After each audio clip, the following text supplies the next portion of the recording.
Ghislaine, dans la deuxième partie de cette émission, j'aimerais qu'on parle avec toi de cette grande étude qui est en préparation. 90 000 adultes vont être interrogés, dont 2 000 Français, sur leur comportement sexuel. Il va s'agir d'un questionnaire anonyme. Mais alors, avant de parler de sexualité, vu que tu es sexothérapeute, j'aimerais qu'on parle d'amour, du sentiment amoureux. Quelle est la vision de l'Indien à ce sujet ?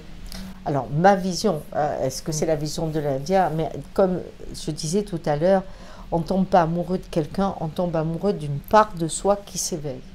C'est-à-dire, ce que je suis dans le regard de l'autre m'étonne, m'émerveille, je suis bien avec ça, je découvre que, par exemple, j'ai confiance en moi, alors que d'habitude, je n'ai pas confiance, et bien là, cette part de moi que je croyais qu'il n'existait pas est là. Ce qui fait que je vais vraiment être le plus possible en contact avec l'autre afin d'épanouir cette part-là. Et elle s'incarne avec une sexualité, si on est dans un schéma amoureux, avec une sexualité qui permet d'être dans un état délirant. C'est-à-dire que je suis que focalisée sur le bien-être que ça m'amène, que je ne vois pas la différence qu'il y a, par exemple, entre cet homme ou cette femme et moi. Je pense qu'on se comprend, qu'on se voit, parce que la part qui s'est éveillée chez moi prend toute la place.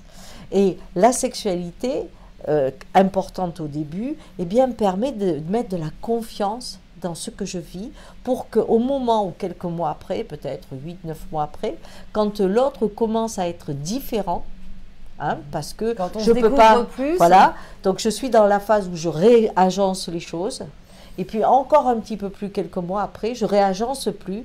Ce que je sais, c'est qu'avec cette personne, cette part de moi peut s'exprimer, mais d'autres ne seront pas dans notre couple. Donc je peux être comme ça, il y a tout ça qui va pouvoir se développer, mais il y a des endroits où on ne se retrouvera pas, où on ne se rencontrera pas. Donc, mais on a tellement fait l'amour, on a tellement vécu ces réagencements, ces choses-là, que ça me permet pour une fois d'aimer ce qui est différent de moi. C'est pour ça que l'amour est un apprentissage extraordinaire, parce que à la fois je peux dire j'aime ça chez ce garçon et je n'aime pas ça chez ce garçon. Je peux dire les deux, et c'est cette lucidité dans la relation que moi j'appelle l'amour. Qu'est-ce qui fait que deux êtres se connectent et tombent amoureux, justement, selon toi? Alors pour moi, c'est ce qu'on dit dans l'Indien, c'est la vie qui nous connecte. C'est pour ça que tout est bon à vivre et qu'il n'y a pas de mauvaise rencontre. Parce que quand la vie décide de nous connecter, elle éveille chez nous une part qui change l'ensemble de notre monde. Une goutte de vin va modifier le verre d'eau. Eh bien, c'est la même chose. Chaque rencontre modifie l'ensemble de mon être. Et c'est ce qu'il y a d'extrêmement compliqué dans un monde occidental. C'est vraiment compliqué. Pourquoi? Parce que nous, il ne faut pas qu'on bouge. Si on se transforme beaucoup trop, si on évolue, si on change, eh bien les autres vont me dire « je ne te fais pas confiance ». Parce que toi, un jour tu es comme ça, demain tu es comme ça, après-demain tu es comme ça.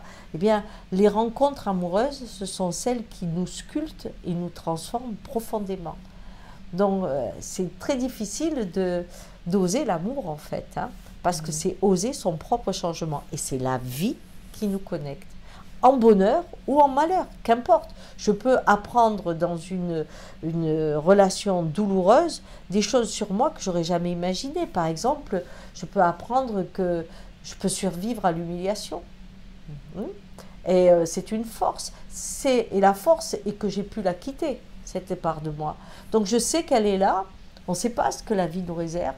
Et des fois, il y a cette dynamique en moi qui a été réveillée. Et je sais que je peux avoir ça, mais je sais aussi que je peux partir. Alors tu dis, Ghislaine, c'est la vie qui nous connecte. Oui. Qu'est-ce qui fait, parce qu'il y a quand même beaucoup de célibataires aujourd'hui, qu'est-ce qui fait que parfois la rencontre ne se fait pas, ou qu'on ne rencontre personne, ou que la vie ne nous connecte à personne? Mais de la même façon qu'on ne va plus au restaurant sans avoir regardé combien d'étoiles ils ont, et on est dans des parcours balisés. On a l'idée de qui est bon pour nous, quel est le profil, comment ça devrait être. Et d'ailleurs, quand on s'inscrit sur les sites de rencontres, on fait une checklist du profil de ce qui est. Ce qui fait qu'on rencontre des personnes qui sont dans notre monde. Alors, c'est comme quand je cherche une paire de chaussures, si je sais exactement ce que je veux, il y a des grandes chances que je ne la trouve pas.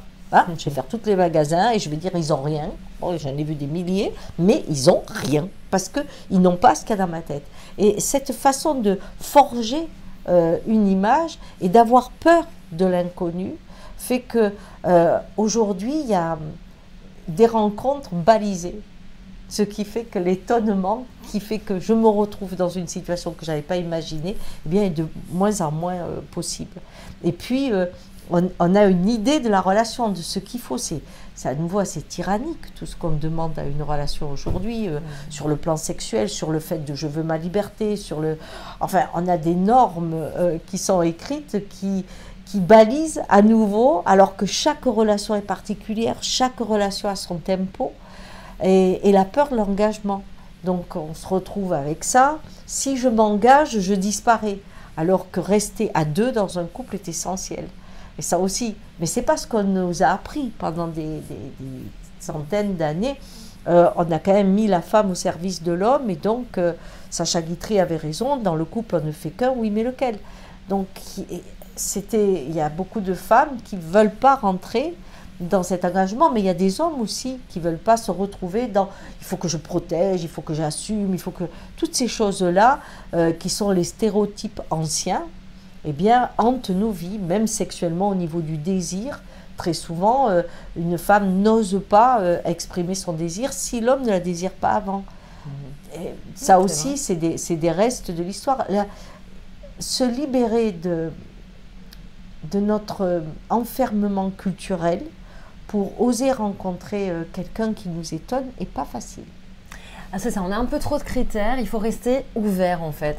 C'est ça, c'est un peu le souci aujourd'hui, c'est que des fois on sait trop ce qu'on veut, on a des concepts, on a des critères, on a une idée un peu préconçue de l'homme qu'on aimerait ou de la femme qu'on aimerait rencontrer.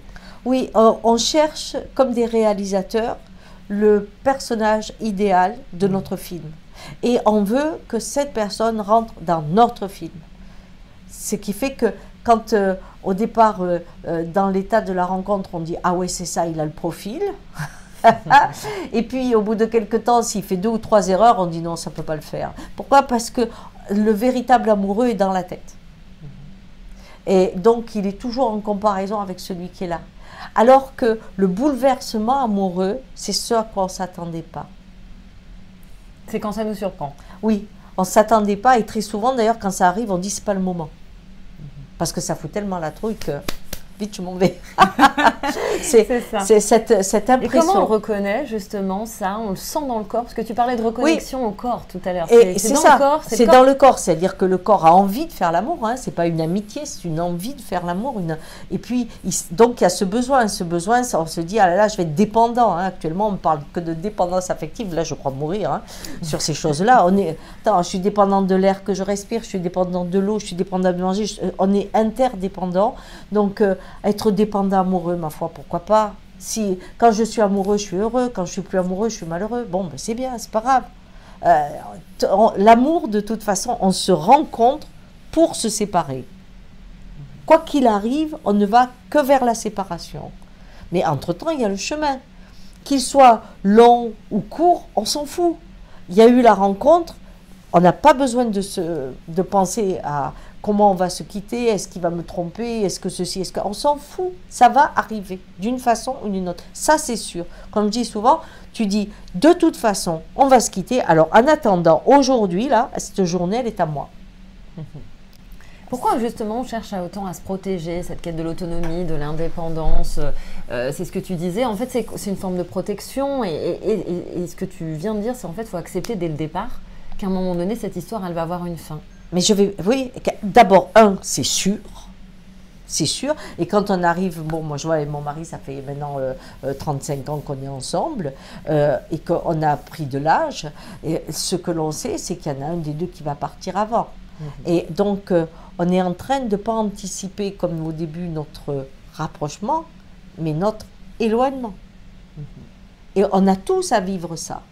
Ce qui fait que si je suis dans l'instant, si je mets le présent, à ce moment-là, qu'importe quand ça arrive, j'aurai eu une vie intense. Mais nous, on veut tout contrôler. Donc, quand je dis je me protège au niveau de l'engagement, mais je suis engagée. C'est-à-dire, ça veut dire quoi être engagé? Ça veut dire que, comme quand on fait Saint-Jacques-de-Compostelle, de temps en temps, il y a un pèlerin qui est là, bon, on est engagé pour quelques kilomètres. Et après, on va prendre une autre route. C'est pas grave. Mais accepter quand la vie nous propose quelque chose, de le vivre, sachant que ça ne durera pas. Je crois que ce qui fait peur, c'est que le cerveau a constamment besoin de mouvement, la vie a besoin de mouvement. Nous sommes des êtres de transformation.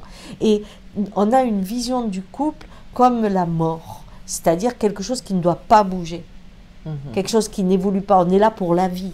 Rien que ça, c'est déjà angoissant. Parce que le cerveau a besoin de se sentir libre. C'est pour ça que des fois je dis, quand tu parles à un amoureux, tu lui dis, tu es l'homme de ma vie aujourd'hui. Pourquoi? Parce que le cerveau, en entendant aujourd'hui, il se dit, ah ben demain il y aura peut-être une autre aventure. Alors il peut vivre ça. Et alors que l'éternité, tu es l'homme de ma vie pour toujours, sans angoisse. C'est vraiment ce schéma qui est destructeur en fait, alors que l'amour est léger. Mais ça nous transforme. Alors c'est pareil, on dit, regarde qui je suis devenue dans ce couple. Oui, et alors? Et alors? Tu as eu la chance de te transformer. On n'est pas dans un congélateur. Le problème de notre vision de la relation, c'est que c'est une vision comme pour l'ensemble de notre société du mort. On prend les choses, on veut qu'elles ne bougent plus. Alors que la vie est mouvement. Alors je crois qu'il faut être courageux pour être amoureux, parce que plus on aime, plus on sait que ça va être douloureux. Mais on doit être une société de divertissement, et quand on souffre, c'est notre faute.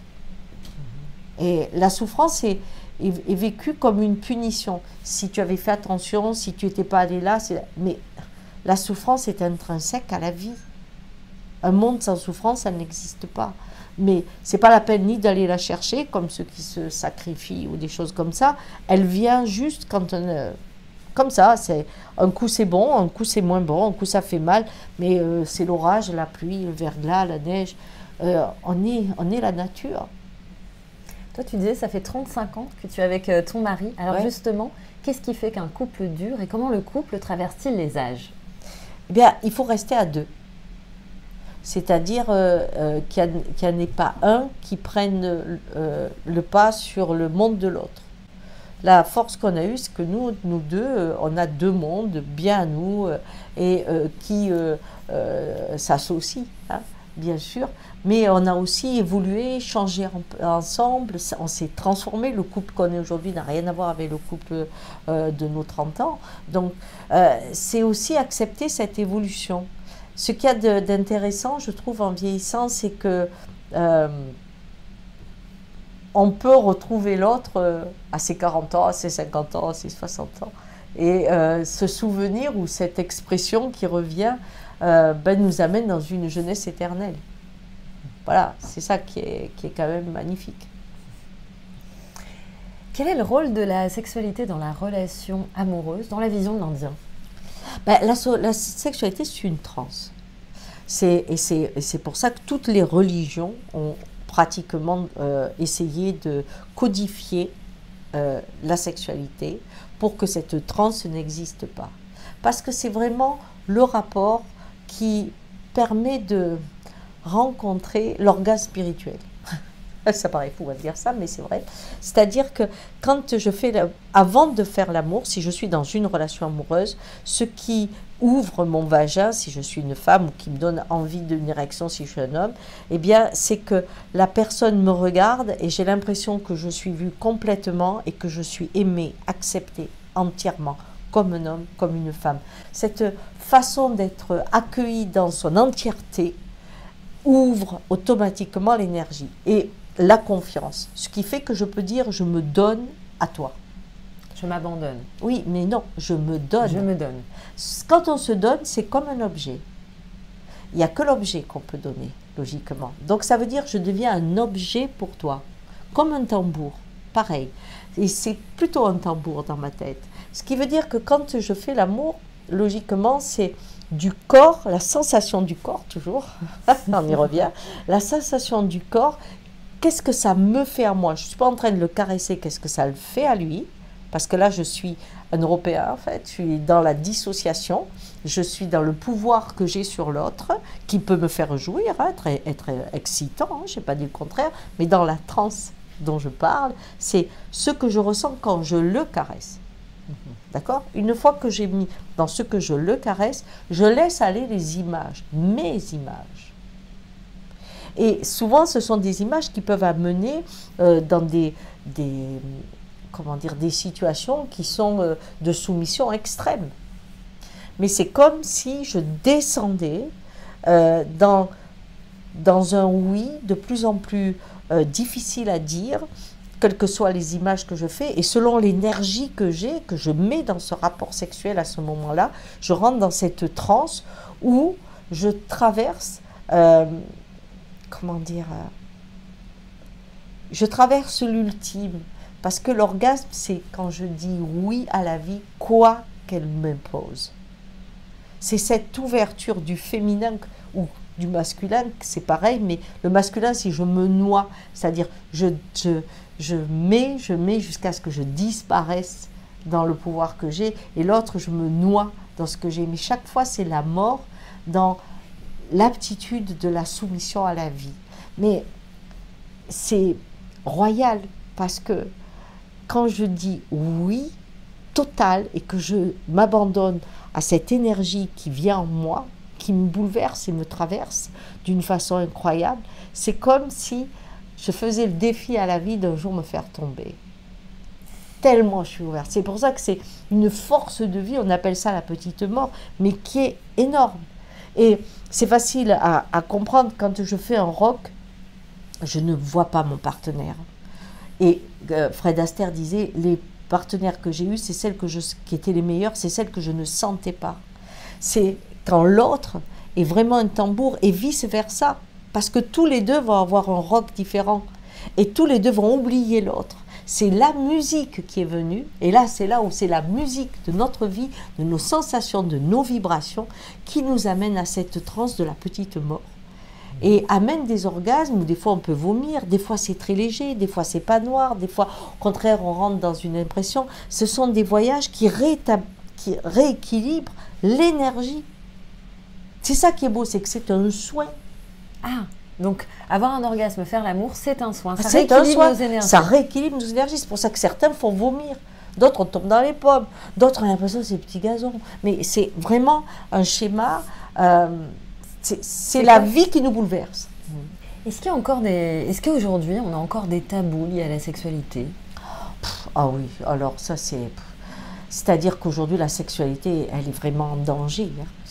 Je ne sais plus comment le dire d'ailleurs maintenant, parce que, à nouveau, ces images, je reviens à ces images, c'est que la masturbation qui est extraordinaire, c'est le bon Dieu qui nous l'a donné, il faut en profiter, mais la masturbation, à partir des images de chacun, c'est le bonheur.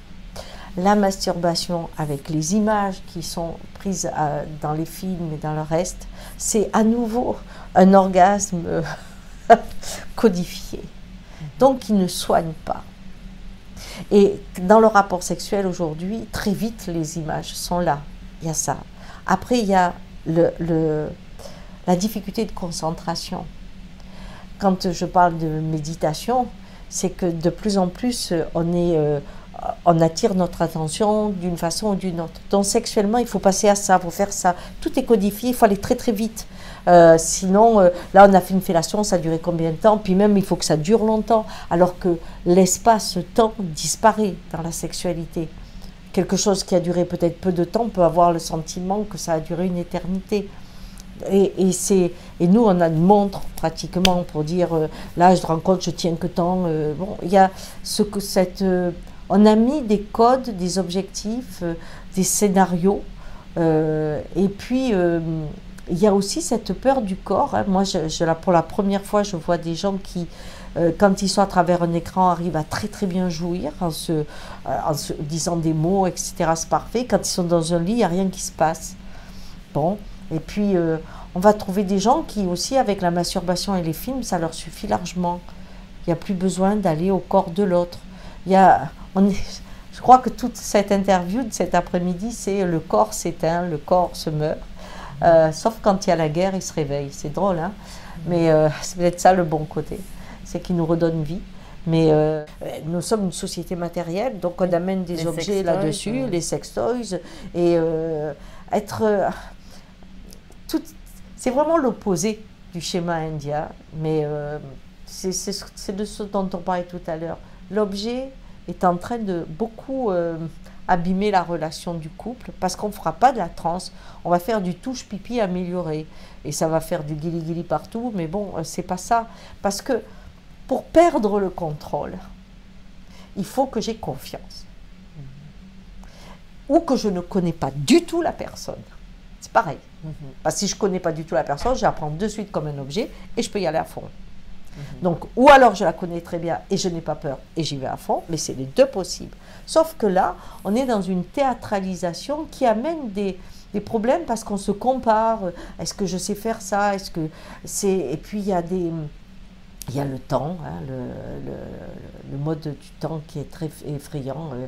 Il faut que ça tienne, il faut que ça tienne. On fait beaucoup aussi de tantra, de connaissances de cultures différentes, où, par exemple, l'éjaculation, il faut la retarder, jusqu'à ce que certains n'arrivent même plus à éjaculer. Donc, retarder son plaisir, c'est quand même le schéma dans lequel notre société, elle est. On est toujours dans une excitation constante et jouir est interdit. Vraiment, c'est fou, hein, mais la jouissance, quelque part, du corps est interdite. La jouissance de l'esprit, mais pas la jouissance du corps. Et on revient à ce problème de société, hein, qui se retrouve dans le rapport sexuel.